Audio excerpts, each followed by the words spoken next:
Neil Haley's show in the Celebrity Interviews, live from the Grotto with Greg Hanna. Greg, what's going on, man? How are you? I'm doing amazing. We had a great day today, on location and out of the studio, but excited to live stream and meet our amazing guest. Yes, Lisa Whelchel's joining us. And you know what, Lisa, facts of life and much, much more. And we're going to learn about your story and your latest show hosting. And Lisa, you have not aged a bit in how many years? What do you have, the fountain of youth? I was talking, I was talking to my colleague off air, and he said she's still hot. Oh, So, well, thank so, you. yeah, Tell your so colleague, thank you. yeah, I will definitely do that. Shout out to Aaron Lester. But kind of another one of our syndicators. Lisa, you must take care of yourself in that way to live this, or you love the life you live. I think that might be it. I think that people don't age as much today. And the fact that I come from good genes. My mom looks young. There you go. Then you knew you were set. Right. Yeah. Exactly. All right, Greg, go with your first question for Lisa. Thanks. Hey, Lisa. So tell me, how did you get the opportunity to get the role on Facts of Life? Well, I auditioned, and but the little nugget of trivia there is I auditioned at the same time for a show that was on the air called Hello, Larry. It was McLean Stevenson and Kim Richards, and there was an older sister. And in the second, I guess they had the first season, the second season, the older sister had some drug problems. So they recast the role of the older sister, and I got that role. At the same time, I got the role of Blair.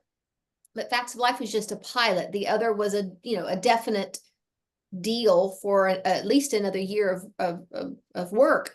But I was really such a newbie in the business. I didn't know the difference. I just thought, well, Blair, the character of Blair just seems so much more fun. I'd rather have that one. So I took that. It's great because that turned, Hello, Larry, I think was canceled after the second year.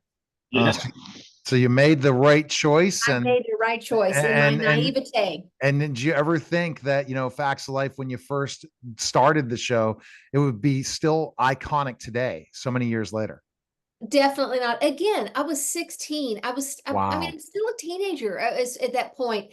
I wasn't thinking that far ahead. I wasn't one of these kids that, lived for show business. I loved it. And I had done it since I was a little kid and had been on Mickey Mouse Club at 12. But it wasn't like I was plotting this major career. So it was all just it just happened. And I got to go along for the ride. All right. That's wild. So do you have like one or more, or what's your best memory that you have from being on Facts of Life? Wow, gosh. I don't know that there's one best memory. I just think that they gave us a lot of freedom to be kids and to play and to have fun because we were also very professional and we got the job done. So I would say just overall, it was fun to come to work. And I loved the character. But we also just cut up and played. And then of course, hey, who can beat it when somebody as handsome as George Clooney comes on and joins the cast? It's a good reason to get up and go to work every day. Yeah, most definitely. And, and I watched the documentary on Facts of Life and, kind of the behind the scenes and all the different things, but there's so many topics that were covered on the show that really were game changers, a change of everything. Wouldn't you agree that conversations that were never put on television before, that I think that makes it so iconic that it people was classic Norman Lear for sure.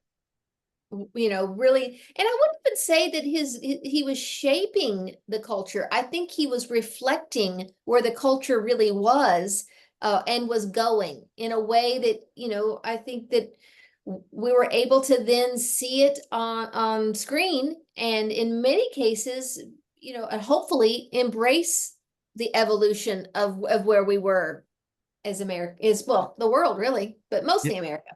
Well, come on, it came on everywhere. I'm sure worldwide, when you travel anywhere in the world, they see you. I mean, it's so funny. Like before I got to interview some of these famous people on the shows I would watch when I was a professional wrestler and I was enlisting in French and Spanish. And I'm like, and then, oh, wow, shows that we always watch, like The Nanny. Then I had Fran Drescher on, and go figure, I would have thought I'd ever get to interview her when I was a professional wrestler. But those kind of things is that worldwide, you're iconic. I'm sure you go anywhere and you're recognized, right? doesn't matter. Yeah. I remember meeting an author that I really loved her book. Her name was Anita Murjani, and she wrote a book called Dying to Be Me. And I was interviewing her for something else. And she said that she grew up in Japan, but she came from, I think she came from a Hindu family, but she learned to speak English watching Facts of Life. Wow. Wow. How did, the experiences on Facts of Life shape your personal and professional development? That's a good question. My personal development has always been very, very separate from my work. So I don't know that it really, obviously it shaped it because it was such an impactful, situation in my life. But really, for me, it was a job I went to, and then I came home and it was separate. I never really brought my work home with me. And that's big, right? To not bring your work home with you and to be able to separate the two. And I think that's why, and you look at your career after Facts of Life, you were able to, have a semblance of a real life at times, right? Because you were able to not, take the whole Hollywood persona.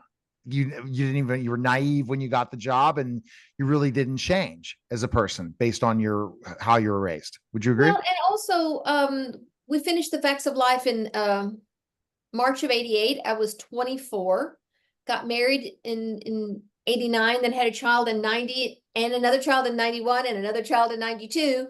And so I really went from a full-time job as an actress to a full-time job as a mom. And, both were great. So it wasn't like I felt like I was missing anything, because I had this other wonderful life that was being born. Literally. Exactly. So after that break, when you were off having children and enjoying life and so on, what inspired you to return back to TV and, jump onto Survivor? Well, Survivor, it wasn't a return to TV for me. It was just the fact that I love the show. I had watched it since its inception, and I love games. I love strategy. I just love the social, psychological aspect of it. And I was a fan of the show and wanted to be on the show as a contestant. And it had nothing to do with the fact that it was on television. I wanted to be a part of it. And it just happened to be that because it was such a successful season and I made it all the way to the end, that it did open some doors for me to kind of get back into show business. But that wasn't the goal. But it ended up changing, right? Yeah. You went back right to entertainment from that. So is Survivor kind of the back end entertainment, even though you didn't plan on it, to get the other opportunities of reality shows and then, more reunions of the Facts of Life, and now what you're doing now? Well, there hasn't been any reunions of Facts of Life since Survivor. So after Survivor, the very first thing that happened, I guess, Tyler Perry's a big Survivor fan. So he reached out to me right after I finished the episode and said, "Hey, I'm doing a movie, a Medea movie. I got a role for you. Do you want to be in it?" Yeah, sure. And then Hallmark Channel called and had a couple of, movies for me. And so it really just kind of, oh, okay, yeah, great. I guess I'm back in this, which was great. Wow. Especially when they're all coming to you, right, Greg? Yeah. That's exactly right. That's amazing. So let's just take a quick shift to your spiritual journey. And, how has that influenced your choices for your career and advocacy work now?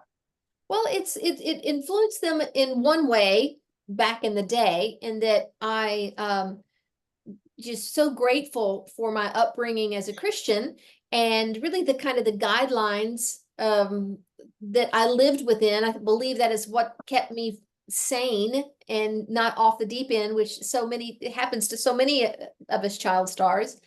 And so it impacted my roles and whatever I would take or not take, and it impacted my ability to stay grounded. I would say in the last 10 or so years that my own belief system has changed, significantly. I've actually just written a book that'll be out in a couple, probably 18 months or so, called Don't Throw the Baby Jesus Out with the Bathwater. And it's about my own journey of, I would no longer identify as a Christian, but I would absolutely identify as a Christ follower. And sadly, those aren't always the same thing. How would you say they're different? And then we'll get to your show. Yeah. Well, I mean, I think Jesus, for one thing, he was kind of all about the poor and the immigrant and the and the sick and all the and I would say that a large faction of Christians right now really I wouldn't say they follow that aspect of Jesus's teachings of reaching out and looking out for the more marginalized and the more on the outskirts or the rejected, which Jesus was all about that. Interesting. Interesting. Go ahead, Greg. So, yeah, if we just talk about your charitable and social initiatives, what are some of the causes that you're most passionate about right now? I would say I'm very passionate about mental health. I'm so happy to see that that so many people are coming forward and just destigmatizing it. I think I have been impacted by it peripherally, and the fact that more and more people are able to say, hey, this is if you had, if you had diabetes, you would take some insulin shots. So if there's something off in your brain chemistry, there's some medication for it. And so I really am so happy to hear that is something that is being talked about. I'm married to a psychologist, so probably no surprise there as well, that's something that I believe that there's physical sickness, and then there's also heart and mental wounds that need to be addressed as well. Now let's talk about being a host, right? I mean, okay. you're the perfect candidate, right? Like just how you're able to present yourself, even from the days when you were 16. So let's talk about Collector's Call and what you do as host of it. I love this job so much because I'm so curious about people. I love stories, passionate people. You could just spend all day listening to them because it just overflows. And so these collectors, I travel the country when we find people who have amazing collections. And we show the whole collection, but we highlight 6 or 7 of their items so that we can really hear their stories. How did you find these? What started this collection? 99% of the time, it's something in childhood that they're wanting to hold on to, whether it's a feeling or a relationship or just a time of life. And then we bring an expert in, they appraise the items. At the end, they offer a trade for an item that they know the collector wants, but they have to give up an item, which these collectors, there's so much heart attached to what they're collecting. It's really difficult for them to give up. So I love it for the people. I also love what I learn. It's what we've got a great episode coming up Sunday night. It's Star Wars Collector. I mean, this guy has almost everything with Star. He's got the Death Star. I mean, he had it in-house, truly, because it was used like a smaller model. He's got Princess Leia's metal bikini and Han Solo's jacket. He's got pieces of C-3PO. He has just everything. And so, I mean, that's really, really fun. The next week we have a Survivor collection. And that's really, of course, I love that. But I also love, like, we've got a collector. We had a collector last week that was science fiction and horror toys. Well, I'm not a big science fiction and horror fan, but those are the episodes where I get to learn a lot. I get to, and their excitement is contagious. And so it's a win-win for me. And I think for the viewers as well. Fans are what keeps the business going. It keeps people to do things. You need fans or you don't have whatever, you're not making money and you're not having people, it's crickets in so many ways, and collectors. And that's the part of a brand, right? Star Wars. Think about it, how iconic and all those different things. Are you a Star Wars fan? So do you show excitement of the collection and all that? Are you a fan of it? Yeah, I am. I absolutely am. I show definitely it's all genuine excitement. But even in collections that it's not something I'm I've never been a huge rock and roll fan, but we've done Kiss and Queen and gosh, we've got one. I wish I could remember off the top of my head. We got a great, what's that band that was out of Seattle, a grunge band? Name the I can't. I would say Stone Temple Pilots, but it's not that. Pearl No, Jam. it's kind of, it's not, it might be Nirvana. Nirvana. Okay. Maybe. See, But anyway, I'm a rock and roll. again, I'm not familiar with them, but I tell you what, I came to really appreciate them through the collection. You can see I'm more of the Star Wars fan than music, even though I love music. I don't have like collections and all that stuff. Go ahead, Greg. You have your final question. Are you saying you don't have your vinyl and your turntable out? No, but you do, Greg, right? You have a vinyl collection, do you? Yeah, I do. I do have a vinyl collection, but yeah, it's fun. All right. Okay, so go ahead with your final question you asked all our celebrities. Yeah, perfect. Hey, Lisa, it's been a real pleasure. Hi. Thank you for being so flexible with the time. Yeah. Oh yeah, it was perfect. It was fun, like being in the car, coming down, and then popping into the studio, and then flipping it over. So Zoom has a nice, easy handoff, so that worked out pretty good. So I always ask all our guests this question because I love to learn and develop myself personally, and I know all the listeners do as well. So I'm excited to get your answer today. Lisa, what would you tell me is the most important thing in life you've ever learned?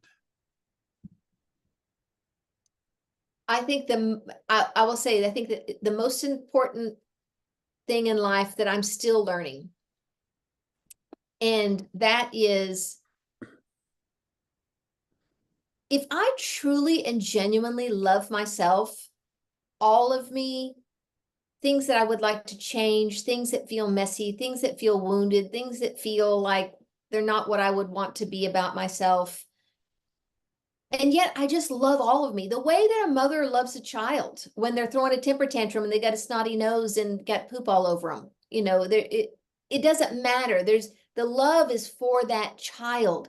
If I can learn to love myself that way, then what happens in life or how other people feel about me or react to me, it won't impact me and throw me off so much because I'm not living for their love. I love myself, and they can have their opinion and their judgments and, you know, perspective all they want. But if I don't take it in and let it, you know, upset me, not that we don't take in because our impact matters, but I'm going to kind of run it by, okay, I'll take that, but it doesn't change how I feel about myself. I love myself, and I'm still learning that one.